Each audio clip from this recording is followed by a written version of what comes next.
El planeta más grande de nuestro sistema solar, Júpiter, es una presencia destacada en los cielos de la Tierra, pues aparece como el cuarto objeto más brillante que hay en la esfera celeste, después del Sol, la Luna y Venus, salvo en algunas ocasiones en que Marte tiene un mayor brillo aparente. Ya los astrónomos babilónicos se ocuparon de este singular cuerpo celeste y varias culturas se interesaron en lo que era evidentemente un objeto muy grande. Los astrónomos hindús del siglo V de nuestra era calcularon que Júpiter tenía un diámetro de unos 67.000 kilómetros, mientras que la astronomía islámica del siglo VIII lo estimaba en 97.000 kilómetros. Ninguno se acercó al asombroso tamaño de este gigante, que es de 143.000 kilómetros, bastante más de 10 veces el diámetro de la Tierra, de 12.700 kilómetros.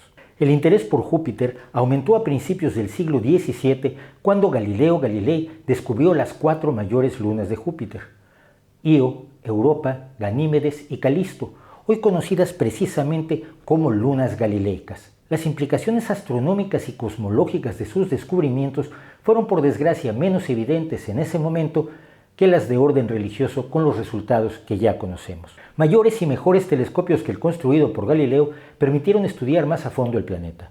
En la década de 1660, Giovanni Cassini descubrió las manchas y bandas del planeta, junto con el curioso hecho de que las bandas giran a velocidades diferentes, y notó su forma achatada en los polos.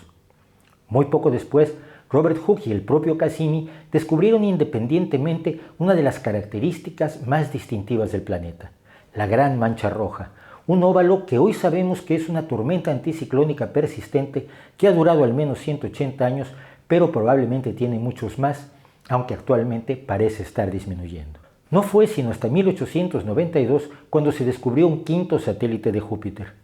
Los demás miembros de la corte de al menos 63 lunas que siguen al planeta fueron descubiertos por sucesivas misiones de sondas robóticas. Muchas de esas lunas surgieron cuando se formó el planeta, mientras que otras fueron capturadas por su potente campo gravitacional. Júpiter tarda casi 12 años terrestres en dar la vuelta al Sol, y sin embargo tiene el día más corto del sistema solar, pues da una vuelta sobre su eje cada 9 horas y 55 minutos, lo que influye en la intensa actividad de los gases en su superficie. Al ser un planeta tan grande y estar formado por materia gaseosa, sin un suelo donde se pudiera aterrizar como lo soñó la ciencia ficción primigenia, no fue extraño que tarde o temprano alguien se preguntara si Júpiter no podría ser una estrella, un segundo sol cuya ignición incluso pudiera provocar el ser humano.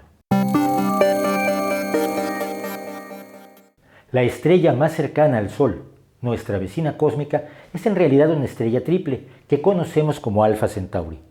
El sistema está formado por una enana roja llamada Próxima Centauri y 2 estrellas visibles, Alfa Centauri A y Alfa Centauri B, que giran una alrededor de la otra, o para ser exactos, giran alrededor de un centro de masa común. Son un sistema binario, concepto usado por primera vez por el astrónomo británico Sir William Herschel en 1802 para diferenciar las estrellas dobles, que simplemente están una cerca de la otra, de las parejas de estrellas unidas gravitacionalmente. En el caso de Alfa Centauri, la estrella A es la más brillante y es por tanto la estrella primaria, mientras que B es la acompañante. Hasta hoy no se ha podido determinar si Próxima Centauri también está gravitacionalmente unida a las otras dos. La existencia de los sistemas binarios es muy útil para los astrónomos que utilizan el cálculo de sus órbitas para determinar la masa de las estrellas con gran precisión, lo que también les permite estimar con mayor exactitud la masa de estrellas similares que no están en sistemas binarios. ¿Podría Júpiter ser una estrella? Su tamaño no es mucho menor que el de nuestra ya mencionada vecina Próxima Centauri, pero la masa de esta es mucho mayor a la de Júpiter. ¿Qué necesitaría Júpiter para convertirse en un segundo sol en nuestro sistema? Fundamentalmente, más masa. En realidad, pese al nombre común de gigantes gaseosos, la materia que forma Júpiter está en un estado en que lo gaseoso y lo líquido no se diferencian. Sería más exacto llamarlos planetas fluidos. En su centro, Júpiter tiene hidrógeno en estado sólido, metálico, pero la mayor parte de su volumen consta de hidrógeno y helio con vestigios de otros gases. Si le añadiéramos masa a Júpiter, más hidrógeno o helio, su diámetro prácticamente no variaría debido a su potente campo gravitacional. No tendríamos más que añadir 50 veces más masa a Júpiter, es decir, sumar 50 planetas del tamaño de Júpiter para que su gravedad y su masa desencadenaran el proceso de fusión de núcleos de hidrógeno que convertiría al planeta en una semiestrella de las conocidas como enanas marrones. Para que fuera una verdadera estrella, una enana roja, su masa debería ser 80 veces mayor. Aunque la idea es tremendamente seductora y la imagen de un cielo con 2 soles sin duda tiene un fuerte atractivo, nuestro sistema solar nunca estuvo siquiera cerca de tenerlos, de contar con un sistema binario de estrellas. Tenemos un sol, un único sol que nos basta y nos sobra, y un vecino gigantesco que aún tiene muchas historias por contarnos, que no es poca cosa. Desde 1973, cuando la Pioneer 10 sobrevoló Júpiter, varias otras misiones han visitado al gigante y a sus lunas. Pioneer 11 en 1974, que observó por primera vez los polos jovianos. Voyager 1 y 2 en 1979, que descubrieron los anillos de Júpiter invisibles desde la Tierra. Galileo, que quedó en órbita alrededor de Júpiter durante 8 años desde diciembre de 1995.